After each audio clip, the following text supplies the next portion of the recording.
Ladies and gentlemen, welcome back to the BBG and Immortal Taoists. Don't forget to subscribe if you haven't already and hit that bell icon so you get my videos as they come out. And what more would you want out of your day? Now, this is kind of the follow-up video to yesterday's. It's sort of just adding on to what I was talking about yesterday, but this time we're going to be talking about how talent pills and just attribute pills affect your servants and why the factions have their own, shall we say, advantages in putting attribute pills into a servant you are leveling up for your main team. Now, again, I will make a timeline for this video as well, just to sort of give it some structure, shall we say, because I'll also be going into servant PvP and how that works, because, I mean, I don't know about you, but I skip pretty much every fight, and, some fights haven't made sense to me, depending on, it could be like your 10 mil character versus a 6 mil character, but the 6 mil character wins during contest of Tau. So I'm going to try and explain how that actually works. So we'll see how that goes and hope that it makes sense. First of all, God Realm 15, and I don't have enough. Okay, that's fine. That's fine. I'm just going to...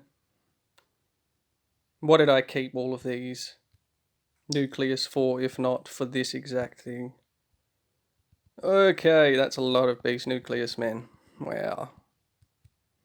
This is going to be a few loads. I'll skip through this. Okay, load 1. Oh, this is going to take a little while. Load 2. Ugh. Load 3. Oh man, this is going to take a little while. Hey, only at 227.6. Oh, so much clicking. Load 4, 228. Load 5. Load 6. Load 7. Or load 8. Oh man. Okay, I lost count of how many loads, but around 3,000 beast nucleus-ish. Somewhere in that department. Casually. This should be enough. I hope.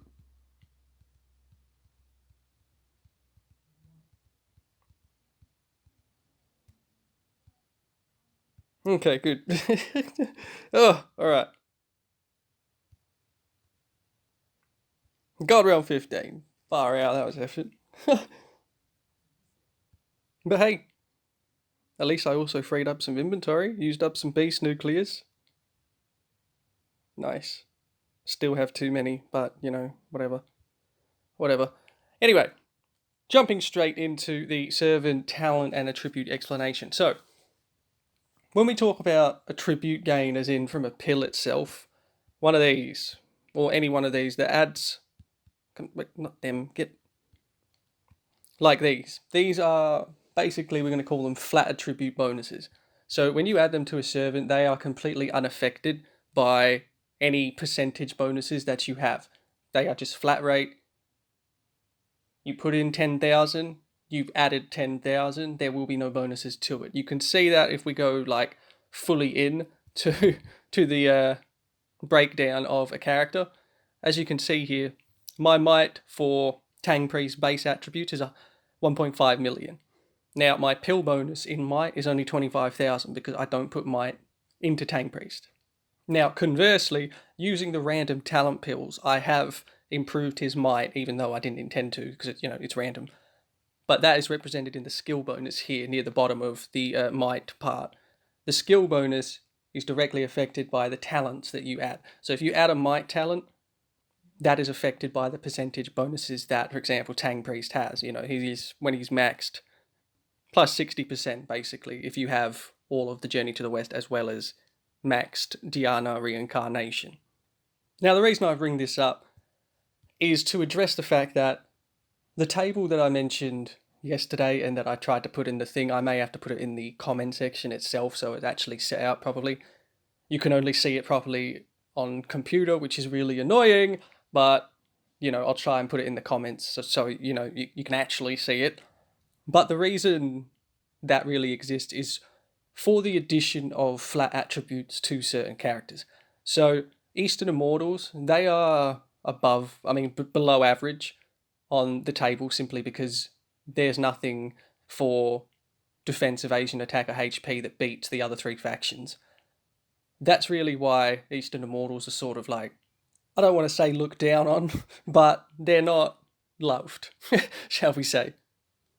So when it comes to flat attribute bonuses that you give your characters, you ideally want to be looking at, with Skyshine Servants, for example, they are the best faction for gaining defense and evasion, which is command and insight. So you want to give your flat attribute bonuses to Skyshine Servants if you want to be the most efficient possible. If you have if you are a free-to-play, chances are you have Tang Priest at quite a high level. That's why he's pretty much the best servant for free-to-play. He's a Skyshine. He's got those percentage bonus skills. It just makes him a god, basically. So you ideally want to give your Skyshine Servants command and insight. Now, Primordial specializes in attack. That is their best thing. It's really their only good thing. But you want to put all of your might into your Primordial characters. Now, again, I'm going to actually say why pumping a random servant, let's say you've got 10,000 might and you're going to put it into like one of your worst, for me, Da Yi. Let's say I put 10,000 might into him. It's a flat bonus, but I'll gain X amount of attack, which is the same amount of attack that I would have gained if I'd put the 10,000 into my Primordial, such as Yan D. Now, I'll just finish Deification. Now, Deification specializes in health, and that is intellect.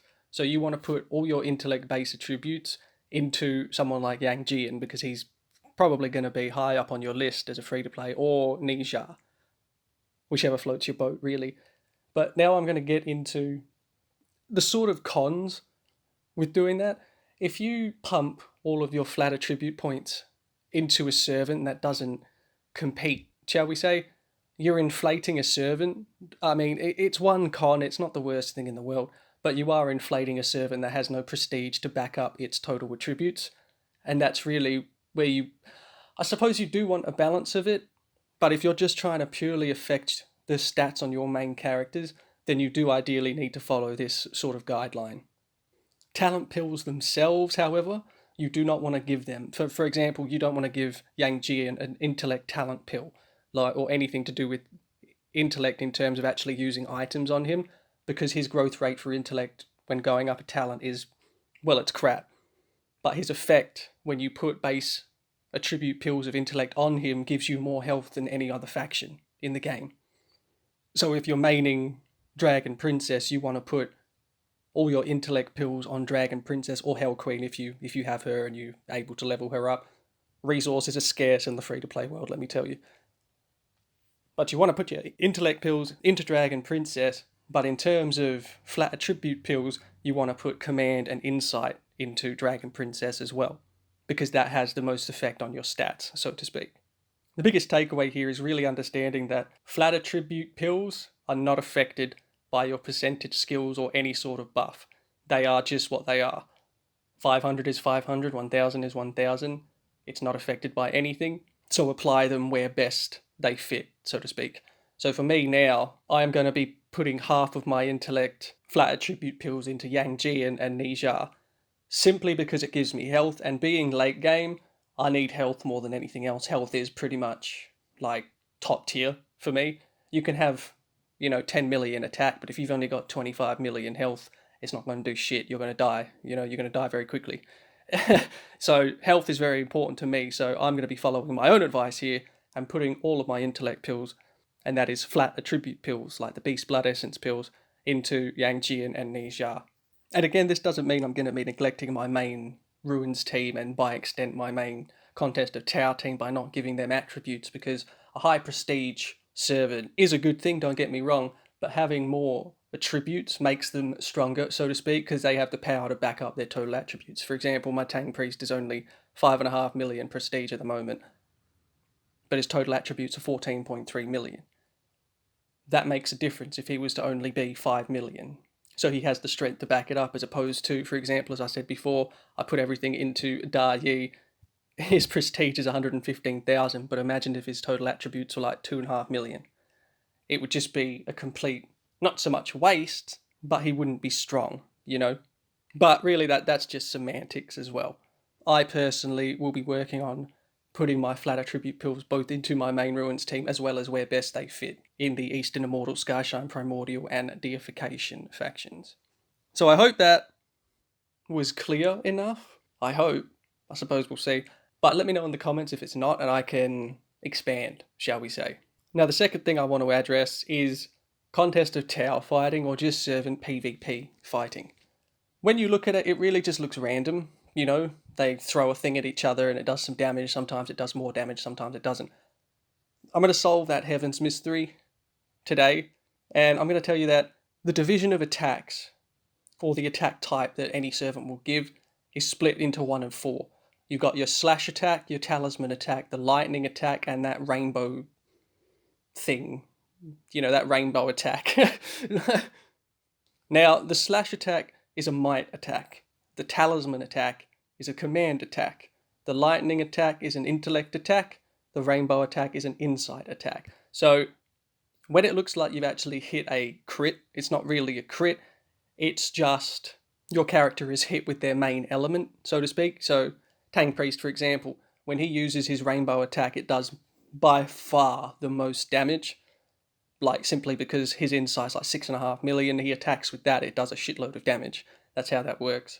Now, someone asked me in a comment, why is it that high might commands are harder to kill than otherwise? And the answer to that, roughly, is the higher your stats in everything, the higher damage you do, on average. If you only have one of your stats, say insight, for example, and let's just assume my might, intellect, and command were under 1 million, but my insight was like 6 million. That's basically a 75% chance to hit poorly, as opposed to a 25% chance to do a massive attack of 6 million sort of thing. Now, with people obviously maining Tang Priest the most, that's just the way it is. Tang Priest is Tang Daddy. Deal with it. But with people maining him and putting all their talent pills into him, it means that all of his other stats go up as well. Not evenly, obviously, because everyone focuses insight on him because, of course, he's an insight character. But what it does mean is that his might, intellect, and command is generally quite high, as you can see. My might, intellect, and command are about 2.7 mil apiece. That means that, on average, his average attack is really, really high. So he's doing a minimum of sort of 2-something million. As opposed to someone like, for example, this is a good explanation, a Ghost King. The only thing you're going to be putting into Ghost King is might. And you can see it here. I've got 1.38 million might there, and his intellect, command, and insight are all trash, below 250k. So he's only got a 25% chance to hit well on a enemy character.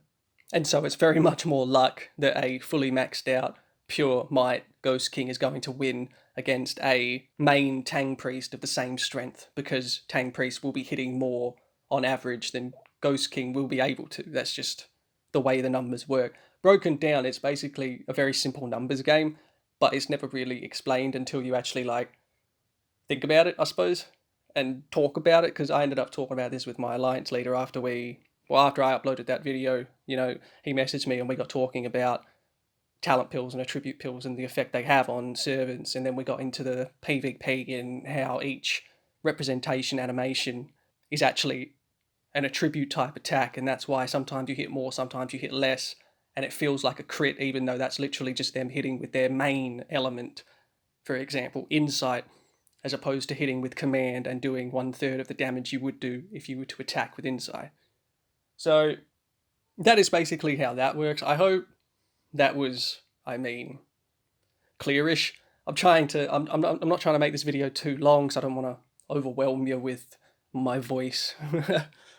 So we'll see how we go. Leave me a comment if anything is unclear. I will attempt to clear it up, or people that know more than me can come in and also help clear it up. But on that note, subscribe if you enjoyed the video. Leave me a like, leave me a comment, and of course, as always, have a great day.